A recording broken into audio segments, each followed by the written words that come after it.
क्रामाक्पा यसरी गोर्खाल्यान्डको माग लिएर आएको आज 24 वर्ष 6 महिनापछि हामी फेरि यो संसारको बृहत्तर गणतान्त्रिक देश भारतवर्षको यो सरकारलाई सुनाउने एउटा उचित ठाउँ सरकारले नै छानेर राखिदिएको जन्तर मन्तरको परिसरमा आयोजित धरना कार्यक्रमका मेरा आदरणीय सभापति, पार्टीका नेता कमरेड बीएम राई, पार्टीका शीर्ष नेता general secretary comrade Norbu Lama, पार्टीका शीर्षस्थ केन्द्रीय नेतृत्वहरू, दिल्ली शाखाका प्रेसिडेन्ट आदरणीय दाई उत्तम छेत्री, जो नेपाली भाषा सङ्ग्रामका एकजना सङ्ग्रामी पनि हुनुहुन्छ, त्यसरी नै हाम्रा दिल्ली शाखाका सेक्रेटरी टेकलाल श्रेष्ठज्यू, हाम्रो यो कार्यक्रमलाई आफ्नो अति व्यस्त कार्यक्रम माझमा पनि पर सारेर सुदूर हामी जस्तै दार्जिलिङबाट अलग राज्य गोर्खाल्यान्डको आकांक्षा बोकेर सङ्घर्ष गरिरहनु भएका मेरा आदरणीय भाइ राजनीतिक सहकर्मी अजय एडवर्डज्यू, हाम्रो पार्टीका अध्यक्ष जो आज हामी माझ सुरुदेखि नै बसिरहनु भएको छ, त्यसरी नै हाम्रो पार्टीका कार्यकर्ताहरू, नेतृत्वहरू, विक्रमादि भाइ अरू आदि हुनुहुन्छ, त्यसरी नै हाम्रा खरसाङका विधायक परम मित्र श्री बीपी बजगाईज्यू, खरसाङ विधानसभा समष्टिका बङ्गालका विधायक, भारतीय जनता पार्टीलाई प्रतिनिधित्व गर्नुहुन्छ, उसै गरिकन मैले सम्बोधनमा राख्नुपर्ने गोर्खाल्यान्ड स्टेट डिमान्ड नेशनल कमिटीका नेतृत्वगण, मध्य प्रदेशबाट आउनुभएको अनिताजी लाई लिएर सङ्घर्ष गरिरहनु भयो, उसै गरिकन दार्जिलिङ पहाडबाट हामी सँगै सिक्किममा आनन्द एक्सप्रेसको स्लिपर क्लासमा S1 को 1 देखि लिएर 78 सम्म धक्का खाँदै खाँदै दार्जिलिङबाट लडी बढी गर्दै हामीलाई हामीले रिजर्भ गरेको सिटमा पनि हामी पो अनरिजर्भ जस्तो भएर आउँदै लड्दै आएका मेरा सङ्ग्रामी क्रान्तिकारी साथीहरूलाई सङ्ग्रामी अभिवादनमा राख्दै भारत सरकारलाई हाम्रो अलग राज्यप्रतिको प्रतिबद्धता, हाम्रो अलग राज्यप्रति सरकारको रवैया के छ सोध्न, साथै भारत सरकारको गोर्खाहरूप्रतिको अब अघिल्लो स्टेपमा भूमिका के छ त्यो कुरा सोध्न भारत सरकारले आज सरकारमा हुनुहुन्छ यशस्वी प्रधानमन्त्री, संसारभरि नाम चलेका एकजना भारतका प्रचलित नेता प्रधानमन्त्री श्री नरेन्द्र मोदीजी, जसले हाम्रै क्षेत्रमा आएर गोर्खाको सपना मेरो सपना भन्नुभएको थियो।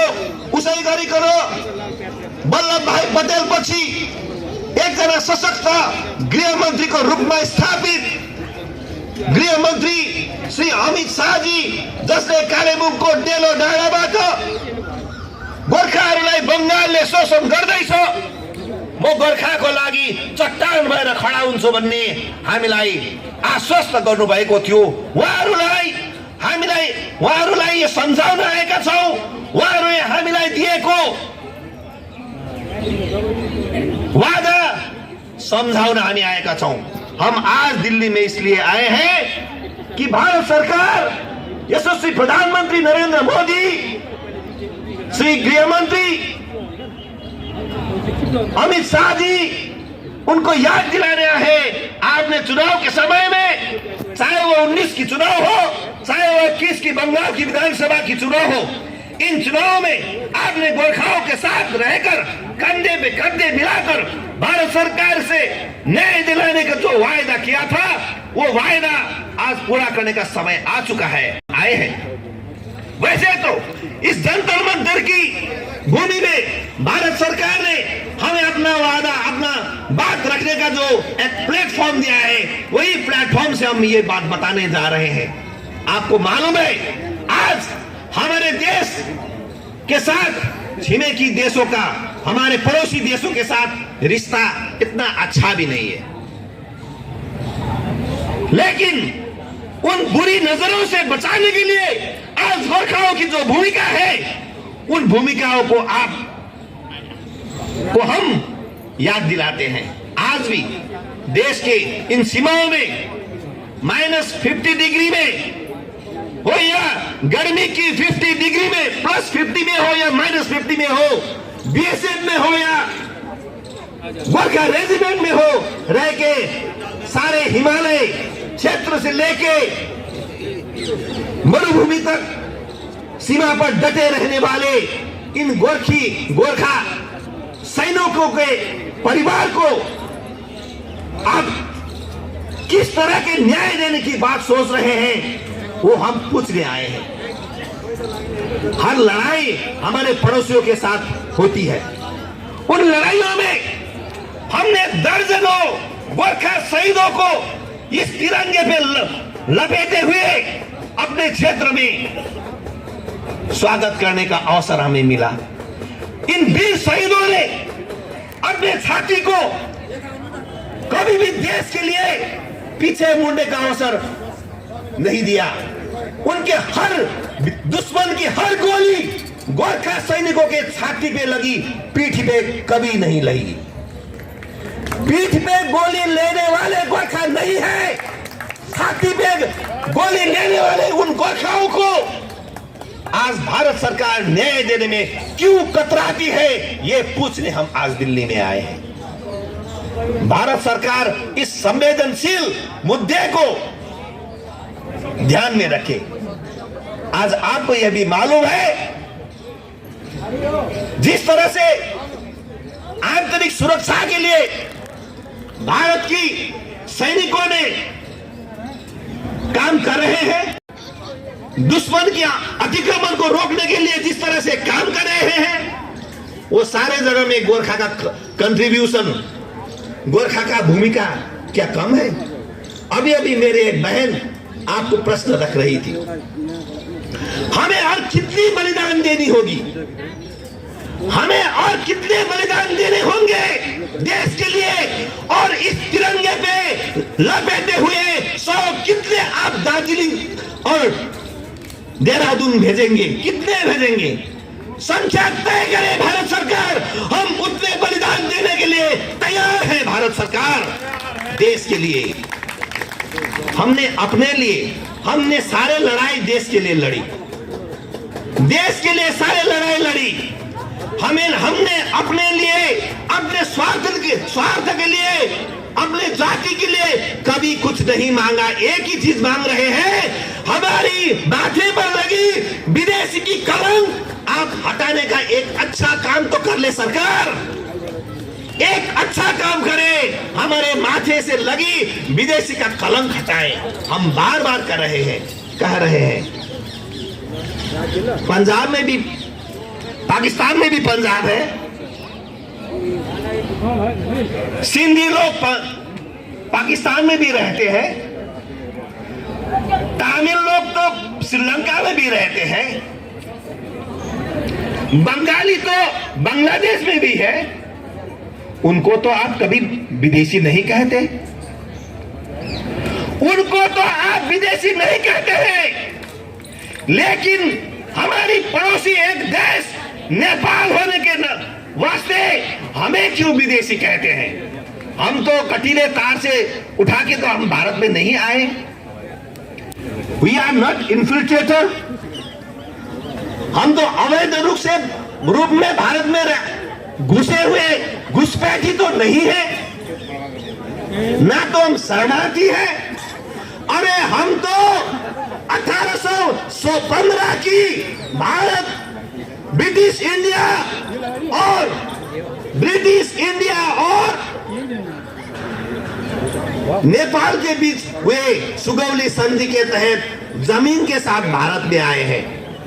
अरे जमीन के साथ भारत में आने के बाद वहां की सारी भूमि भारत की बन गई। वहां की पेड़ पौधे, कीड़े मकोड़े, खोला नाले वाले लोग भी भारत के हैं भाइयों, रहने वाले भी भारत के हैं। वो आप क्यों पूछते हैं कि आप विदेशी हैं? यही मैंने जो कहा, पंजाब में रहने वाले पंजाबियों के लिए पंजाब है, बंगालियों के लिए बंगाल है। अरे सभी के लिए भाषा के आधार पर आपने देश दिया, राज्य दिया। गोरखाओं को एक अलग राज्य देंगे तो क्या आपकी बड़ी नुकसानी क्या होगी? बल्कि देश को एक और मजबूत हाथ मिलेगा आपको, और मजबूत हाथ। इस देश को मजबूत बनाने के लिए गोरखा की ये कंधे, गोरखा की ये हाथ सदैव भारत के साथ है और बढ़िया तरह से रहेगी। तो आपने ही वादा किया है, हम ये बात समझाने आए हैं। हमने तो नहीं किया, हमने तो मांग रखी थी आपको, हमने मांग रखी थी।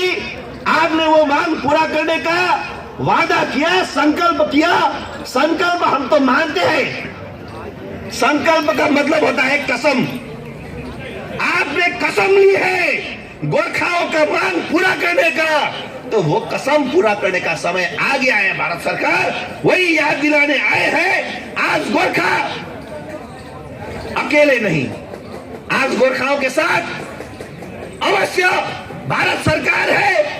तो उनकी कार्यकाल में अब ये अंतिम पड़ाव पर ये सरकार की कार्यकाल चल रही है, तो ये उनकी कार्यकाल में उनका संकल्प पूरा करे, यही मांग लेके हम दार्जिलिंग पहाड़ से आए हैं। इसमें दिल्ली के हमारे कई लोग शामिल हुए हैं, विभिन्न राजनीतिक दलों के लोग मिले हैं। अगले साल चुनाव होने जा रहे हैं, उन चुनाव में क्या होगा वो दूसरी बात है। क्योंकि हम तो चुनाव की राजनीति नहीं करते, हम तो मुद्दे की राजनीति करते हैं। इन मुद्दे को लेके आपने जो वादा किया, वो वादा पूरा करने का हम फिर अनुरोध करते हैं। इस दिल्ली की धरती पे आपकी सरकार है, भारत की सरकार आज है, वही उन्हीं को अलग राज्य देने का अधिकार भी है। बंगाल कहती है अलग राज्य उन्हें नहीं देंगे। हम तो यह भी कहते हैं 1956 की एब्जॉर्ब एरिया एक्ट के तहत दार्जिलिंग क्षेत्र को भारत में, बंगाल में एब्जॉर्ब किया है, उसको डीएब्जॉर्ब किया जाए, उसको अलग किया जाए और हमें अपनी भूमि में रहने का, अपने भाषा को बचाने का, अपने संस्कृतियों को बचाने का अवसर दे भारत सरकार। भारत सरकार हमारे दौरा सुराल को बचाए, आप हमारे खान पान को बचाए। हम तो चिंगड़ी माछ नहीं खाते, हमारे लोग चिंगड़ी माछ नहीं खाते। पहाड़ में ठंडी होती है, हमारे वहां पे कुएं नहीं खोदे जाते, हम तो झरने की पानी पीते हैं, शुद्ध पानी। हमारे भौगोलिक अवस्थान अलग है, हमारे खान पान अलग है। हम तो ढेड़ो खाते हैं, हम तो गुंदरुक खाते हैं, आपको उसी को बदबू आती है उसकी। तो आपको, हम तो चिंगड़ी माछ नहीं खाते, माछ नहीं खाते। माछ का टेस्ट हमें मालूम नहीं है, बहुत चुभती है वो। जिस तरह से माछ की कंकड़ चुभती है, उसी तरह बंगाल में पीढ़ियों से हम चुभे जा रहे हैं, हमें दबाया जा रहा है। इस दबाव को मुक्ति दिलाने का काम भारत की सरकार है। मैं इतनी ही बात कहूंगा। हमारे समय 4 बजे तक है, मेरे और कुछ नेता हैं, तो हम तो बात हर समय भारत सरकार को कह रहे हैं, भारत सरकार हमें न्याय दो। हमने आपको 3 सांसद दिए, 3 बार दिए, 2009 से कंटिन्यू देते आ रहे हैं। बंगाल में आपकी 0 थी, हमने अभी तक देते देते आपका 18 बन चुकी। तो आप अगर और चाहते हैं, 42 चाहते हैं, जरूर किसी की इच्छा, डिजायर कभी कम नहीं होती, हम तो जानते हैं। अगर आप देंगे, गोरखालैंड भी आप ही लीजिए, लेकिन गोरखालैंड दीजिए। हम यही अपील करते हुए भारत सरकार की इस कार्यकाल में 24 तक गोरखाओं को न्याय दे, हमें न्याय दिलाए, बंगाल से मुक्ति दे। ममता बनर्जी की सरकार हो या वामपंथियों की सरकार हो, हमारे बहुत से लोगों का हत्या किया गया, उसकी न्याय दिलाएं। यही कहते हुए मैं अपनी बात रखता हूं। बार बार इस जंतर मंतर में आके हमारे बात रखने का जरूरत ना पड़े। भारत सरकार ने तो हमें कहा था आपको बार बार मांग करने की भी जरूरत नहीं है। इसीलिए ये इस बार की तो दिल्ली की हमारी भ्रमण है, वो मांग रखने से ज्यादा भारत सरकार को याद दिलाने के लिए है। कह मेरा वक्तव्य शेष करता हूं। मेरे सारे दोस्तों को, सारे संग्रामी साथियों को बहुत बहुत धन्यवाद, अभिवादन, संग्रामी अभिवादन।